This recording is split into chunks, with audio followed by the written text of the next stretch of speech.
Hello, and welcome to another edition of Potluck, your everything and anything talk and entertainment TV show.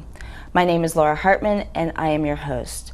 Today we have two wonderful guests joining us who bring a lot of joy to our communities through community theater. To my left, I have the president of the Vienna Theatre Company, Tom Epps, and next to Tom is actor and director Rosemary Hartman. So please welcome to the show. Thank you. Thank you. So how are you guys doing? Good. Busy. Okay. Yeah, I imagine. So today we're going to talk about a play and a group of one-act plays. It's called the Eclectic Essentials. Eclectic Essentials. So so let's go ahead and talk about like when that's going to happen. Sure. And what's involved and where it's going to be held, because it's not at the actual Vienna Theatre Company. Yep. Because the Vienna Community Center is undergoing construction and renovation right now, anything that's happening there is closed out. So we were given a challenge to do theater in a theatrical space, but not necessarily a full-length show with sets and lights and costumes. And what we came up with was a set of 5 one-acts that we're calling Eclectic Essentials. It will be at the Vienna Baptist Church on October 30th and 31st, and November 6th and 7th at 8 p.m. It's interesting because it's not theater space. The stuff isn't prepared for you. They have lights, and they have a stage, and they have a curtain, but the rest of it's up to us to make happen. So it's a challenge to do a full-length show. So we came up with the idea of doing a series of one-acts and found some very interesting little, and by little it means not 45 minutes, small pieces to do, pulling in a wide range of folks, being directed by 5 different directors. Oh, wow. 4 playwrights involved, different casts on all of them. Some folks that you will have seen if you've seen our shows, other folks we know you haven't. It's a group of folks coming in from Herndon who worked on a show. So it's a wide range of stuff. So when you say playwrights, you mean like local playwrights that have written these one-acts? No, these are national playwrights. One of the playwrights is from Singapore. In fact, the show started in Singapore. The other has done a whole bunch of one-acts. It was a lot of fun. I understand the playwriting committee reading all of his one-acts to find ones that were good to do. One guy had done a show and someone had seen it and wrote him and said, "Can we perform it?" And he said, "Yeah." You know, it's not through the national licensing agencies. He's through his own, doing it on his own, which is kind of nice. Right, right. Okay. So what are the names of these plays, and can you talk about each of them? Sure. I'm going to let Rosemary talk about hers. The first one is An Angel at My Door by John Franceschini. And the plot summary on that is it's a cantankerous old bookstore owner who is contemplating taking his life. Oh. And a young woman shows up who may be his angel of death, may be his angel of salvation, or may just be an irritant. And I'm thrilled with that one because I'm actually getting to, in addition to producing the show, I am actually getting to be in it. Oh, okay. Which is one advantage of a series of one-acts is I usually do lighting design, and that's all I can do. Now I get to be in it. Are you the person that's contemplating? Yes. Oh, okay. Yeah. Okay. I'm not the angel. Yeah. Right. Cantankerous is a stretch for me, yes. Okay. But I can do it. The second play is Fat Kids Are Hard to Kidnap, which has absolutely nothing to do with fat kids or kidnapping. It's by Melissa Sim and Jeremy Ao Yong. And it last was seen in this area at the Kennedy Center in August. It's a series of very small scenes that a group of actors do, and the audience gets to choose the order they see them in. I don't know how this works. Our artistic director, Jesse Roberts, has seen it and said it's a lot of fun. The audience really gets involved because they've chosen it and get to see it roll out. So it's very interactive. Oh, yeah, yeah, Okay. yeah. The third play is Save Me a Place at Forest Lawn by Laurice Yerby, and I will let you describe that as you are in it. All right. It's a wonderful play about 2 little old ladies who are, they're probably in their 80s, and they eat every day at the cafeteria in their neighborhood, and this day they're eating lunch at the cafeteria, and they start talking about their lives and what has happened in their lives, and it evolves into a discussion about their funeral arrangements. And even though that might not sound like a happy thing, it's a very, very funny play. The comedy is just exquisite in this play. I actually directed this play about 25 years ago, and it was submitted to the NVTA, the Northern Virginia Theatre Association competition, and won almost every award. It won the best play, it won the best director, best actress, best supporting actress. So it's really a wonderful play, and I think especially our Vienna audiences will really, really enjoy it, because it's something that everybody can relate to, just normal people talking about what's happened to them in their lives and what they contemplate for the future. Okay. And it's quite entertaining. Oh, great, great. And our fourth and fifth shows are by the same playwright, a man by the name of David Ives. The first one is called Words, Words, Words, and it's apparently inspired by the saying that if you put 3 monkeys in a room with a typewriter, they eventually will come up with Hamlet. And he's taking it from the point of view of the monkeys who are coming up with Hamlet. And they're apparently very intelligent monkeys and discuss a great deal among themselves. So another comedy. Oh, yeah. Okay. Well, Hamlet's a tragedy, but somehow I don't think coming up with it would be. The fifth play is Mere Mortals. Takes place on a girder 50 stories above the ground. 3 construction workers building a skyscraper on their lunch breaks. And they start to talk about themselves and reveal interesting and perhaps improbable facts that they don't know about each other. 3 construction workers. Right, okay. And things sort of get fantastical on them. Again, a comedy. I think a lot of one-acts very much are comedic, because that works very well in the very short format. Right. Now, how long are each of these one-act plays? Well, ours may be the longest. I'm not sure how long the others are. Ours runs around 25 minutes. Okay. And I think Fat Kids is 30 minutes. Mine, we have it's probably about 15. So they're very short. I mean, that's the beauty of the one-act format, is you don't have to do a lot of exposition. You don't have room for it, and you have to be very economical and concise about what you give the actors and give the audience. Sure, sure. Now, so this has been all going to happen within like 2-hour range? Yeah. Okay. So how does this work with, I'm sure each set has to be different, so how do you arrange like the timing to move one set on and then one set off? You know, because like a regular play that you do, the set can stay there like the whole entire time. It may change a couple things up, but what do you... Sometimes some plays have changes of scenery, and usually lighting and music, perhaps to cover the change up, is usually what... I don't know what you have in mind for between the different acts. We're figuring it out. There won't be a set in the sense of flats and doors. Okay. The space doesn't support it. That would be tough for us to do, because we don't have the space to build it, since our building space is now turned into a construction site for a bigger endeavor. So it's very minimal. Okay, so stuff that can be carried on and off, or perhaps reused from one show, one piece to another piece. Very basic pieces, tables, chairs. Okay. So that'll make it quick. Right. Okay. And because it's not realistic, audiences are very accepting of people coming on and moving tables. Yeah. You know, you do something in a very realistic living room, it sort of breaks that realism for the audience to see people come in and shift stuff around. Sure. Okay. So what have been some of the challenges? I know you're in a new venue. Do you know of any challenges, like maybe you have faced with this, you know, being in a new location, or? Well, we haven't actually been in the location yet. Tom's been the one that's been really involved with dealing with the community center as far as the transition and the the logistics of moving into that space, and he has visited it at least once. Yeah. Maybe. Have another one. And so where have you had rehearsals?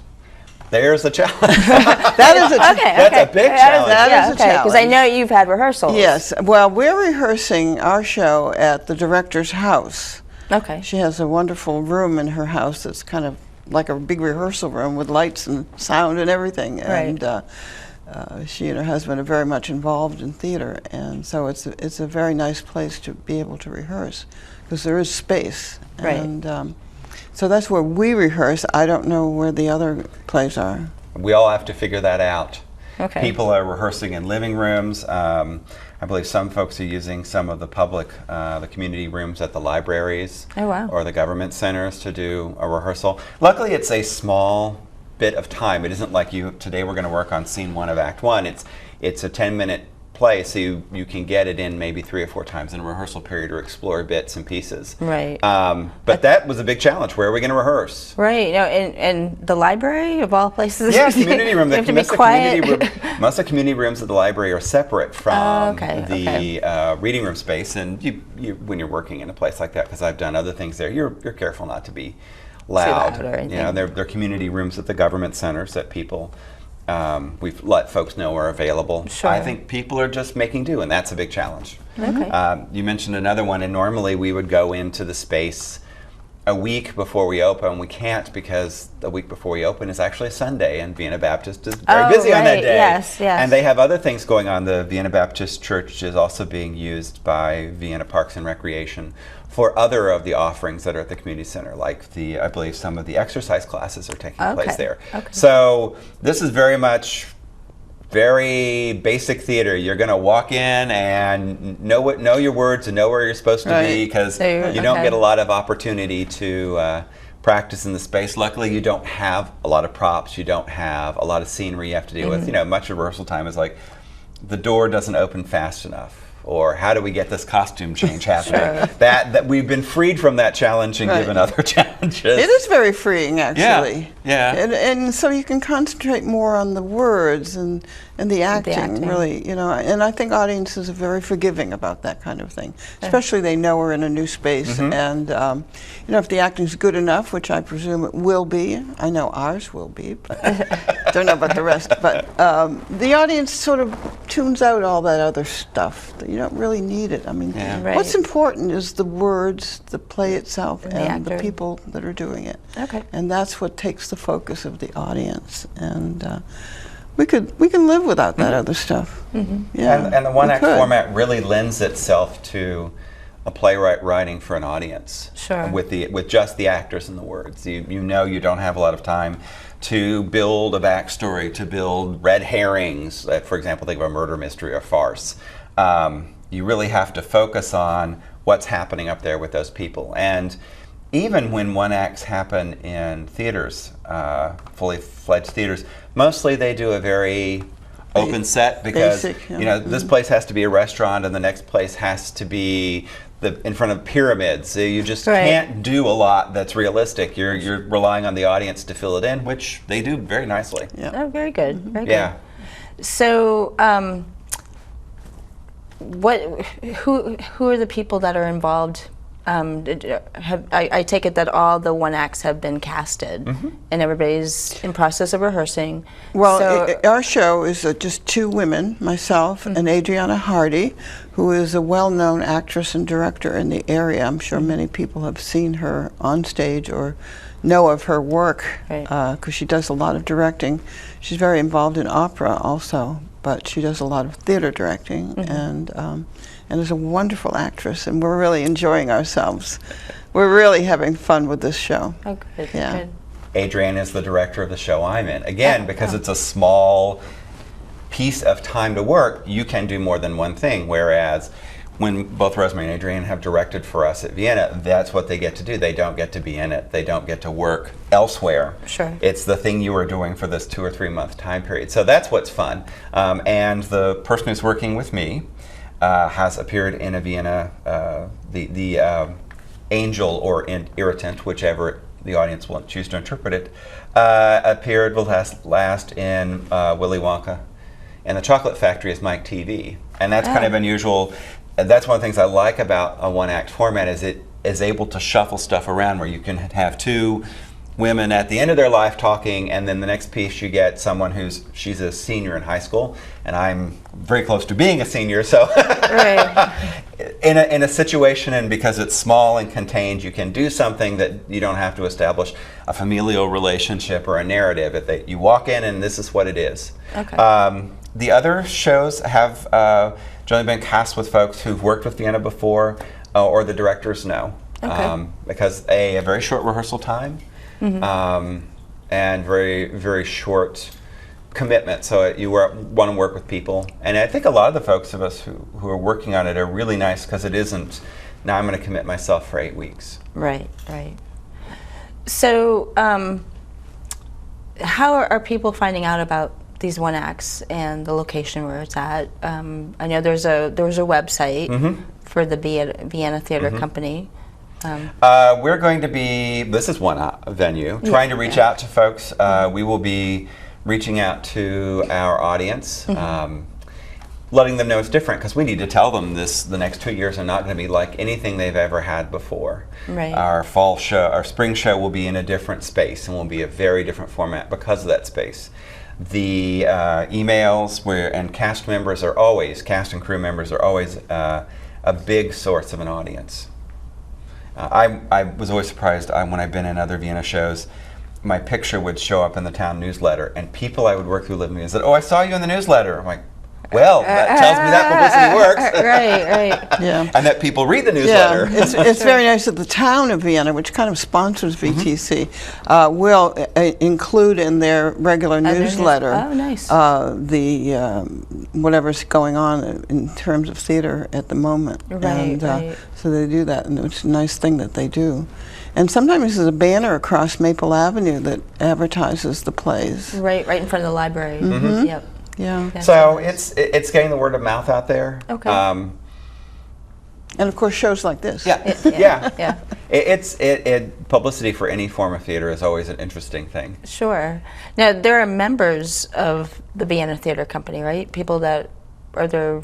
I know some theaters have members, and do you have members? No, we more think of them as friends. There's a formal membership belonging. Okay. Which is kind of nice, because a lot of the people I know go see many different theater companies. Okay. So.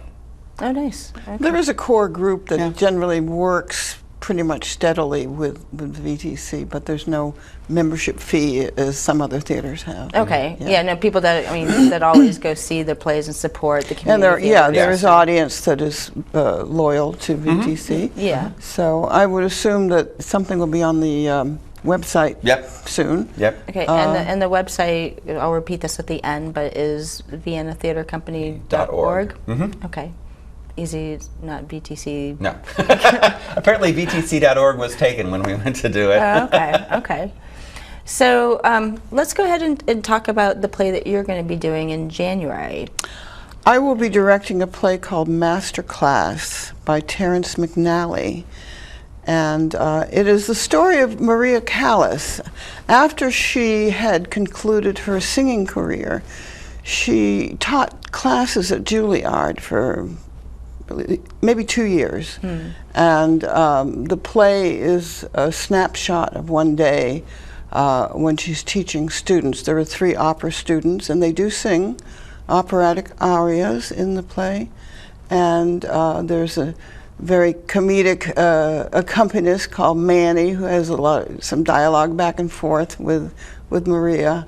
And Maria has some long monologues where she reflects back on her life and some of the hard parts of her life and some of the nice parts of her life. But you get a good flavor of what her life was about. Many people do know who she was and what her life was like. She was very much in love with Aristotle and Onassis, and her heart was broken when Jackie Kennedy married him. And that's part of one of the monologues that she has. She talks about that. And so the students are there to learn from Maria Callas, and she's a little tough on them. She was a perfectionist. And it's clear in the script that she was a perfectionist, and she'll stop them in the middle of what they're trying to do and give them a little lecture And one student actually gets so scared that she runs off, but she comes back later.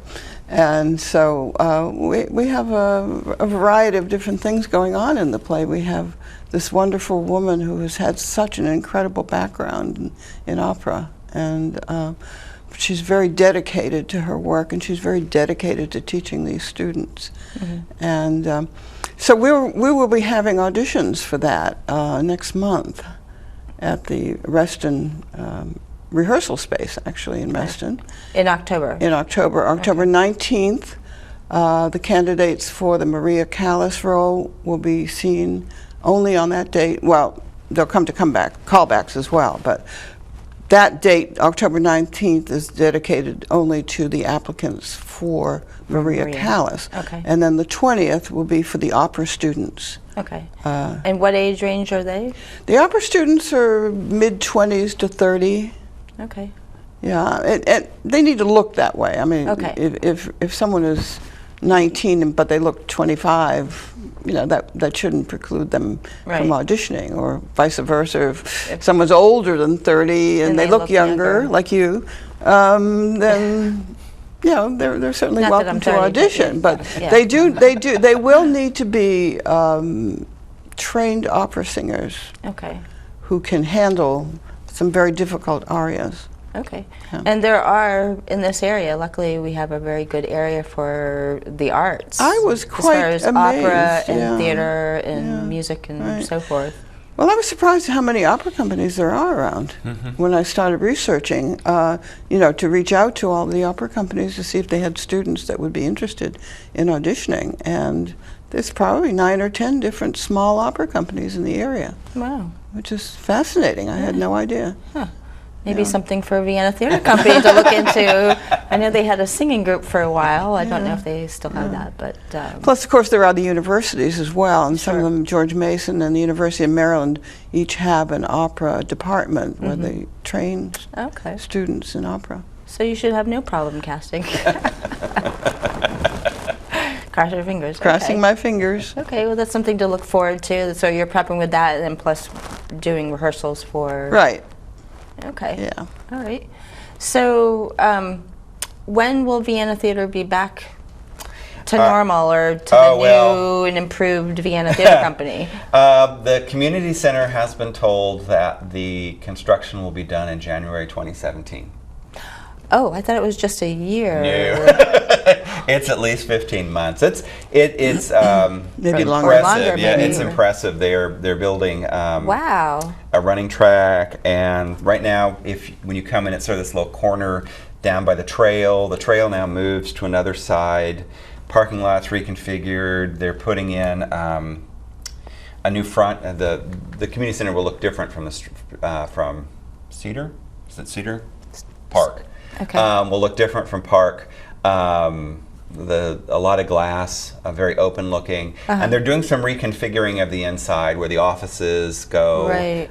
They're doing a lot of really interesting stuff to really open up that space, and I think improve traffic through it. So yes, it will take a while. Wow. And what about the stage that's there? The stage is pretty much going to be untouched. Our storage space gets moved around. They're putting in a kitchen that's easier for groups to work with. Okay. Because often when groups do have parties and such, there's a kitchen facility.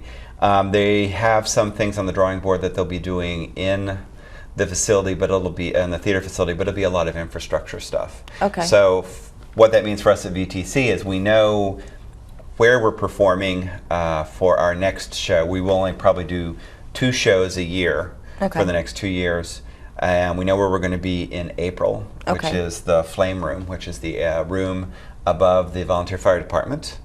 And it should be very interesting because it's not a theater space per se, but we'd love to do stuff so we can figure out how we've been tossing out ideas. The artistic directors come up with a bunch of interesting ideas because it's very flat. The actor sits down, you don't see them. So how do you do a play where everybody stands up? That's a challenge. But how do you keep people engaged? There really can't be lighting. It's all fluorescent lighting.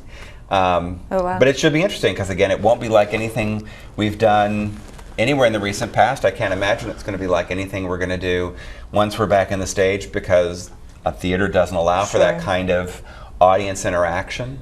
And where we go beyond that, we haven't figured out. We'll probably do a show in the fall, and we'll plan for a show in the spring to be adaptable to whatever space in case construction runs long. Right, and maybe do more one-act plays if necessary. It could be. You know, it's interesting. It's simultaneously really scary. You don't know what you're doing, and everything you're doing you've never done before. You don't have a basis, and at the same time really challenging, because it's to get to do something that we said at our last board meeting. I don't think we've worked this hard for a show that we've done, because everything we do we have to think about. How do we do it? Who's going to do it? How are we going to make How it does work? this happen? Right?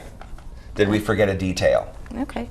Well, we've run out of time, so thank you so much for coming on the show. It was nice to have you again, and nice to have you for the first time, and I'm sure you'll be back.